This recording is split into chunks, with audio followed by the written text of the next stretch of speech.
கடலூரில் மேல்மருவத்தூர் ஆதிபராசக்தி மன்றத்தில் வழிபட்ட பின்னர் பிரச்சாரத்தில் ஈடுபட்ட பாமக வேட்பாளர் தங்கர் பச்சான் சின்னத்தை மட்டும் பார்த்து வாக்களிக்கும் நோயில் இருந்து மக்கள் வெளிவந்து வேட்பாளர்களை பார்த்து வாக்களிக்க வேண்டும் என கூறி வாக்கு சேகரித்தார்.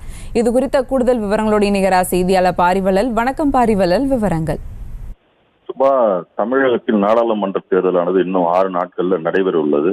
இதுல பாத்தீங்கன்னா தேசிய ஜனநாயக கூட்டணி சார்பா கடலூர்ல திரைப்பட இயக்குனரும் வேட்பாளருமான தங்கர் பச்சன் ஒவ்வொரு கிராமங்கள்ல சென்று தனது தேர்தல் பரப்புரையை மேற்கொண்டுட்டு இருக்காங்க. இந்நிலையில பார்த்தீங்கன்னா கடலூர் மாநகராட்சி உட்பட்ட பகுதியில, அதாவது குறிப்பா கடலூர் சாவடி என்ற பகுதியில மேல்மருவத்தூர் ஆதிபராசக்தி வழிபாட்டு மன்றத்துல காலை வழிபட்டுட்டு அவர் தனது தேர்தல் பரப்புரையை துவங்கினாரு.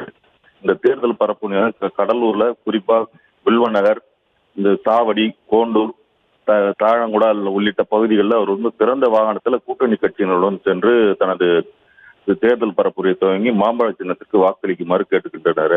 அது மட்டும் இல்லாம இந்த நேரில் பாத்தீங்கன்னா அவர் அந்த பிரச்சாரத்தின் போது பேசியும் பொழுது இவர் நான் எம்ஜிஆரை பார்த்துதான் அரசியலுக்கு வந்ததாகவும் திரைப்படத்துறைக்கு வந்ததாகவும் அவர் தெரிவித்தாரு. அது மட்டும் இல்லாம இந்த பகுதியில் மண்ணினாக இந்த அடிப்படை வசதிகளை தெரிஞ்ச தனக்கு மாம்பழ சின்னத்துல வைக்கணும் அப்படின்னு சொல்லிட்டு கேட்டிருக்காரு. அது மட்டும் இல்லாம இந்த மாவட்டம் விவசாயத்துறையில ஒரு தனித்துவமா விளங்குவதற்கு, அதாவது பலா அந்த பகுதிகள் இல்லாம வெட்டிவேர் போன்ற பயிர்கள் இந்த பகுதியில் அதிகமாக விளைவதாகவும் அதை மென்மேலும் வளர்வதற்கு தான் பாடுபட போவதாகவும் தெரிவித்து அவர் ஒவ்வொரு பகுதியிலும் சென்று தனது மாம்பழ சின்னத்தில் வாக்களிக்குமாறு கேட்டுக்கொண்டார். இதுல பாத்தீங்கன்னா கூட்டணி கட்சி பாஜக, எம்ஜிஆர் அவங்க அந்த கூட்டணியை சேர்ந்த முக்கிய நிர்வாகிகள் பலர் இதுல கலந்து கொண்டார்கள்.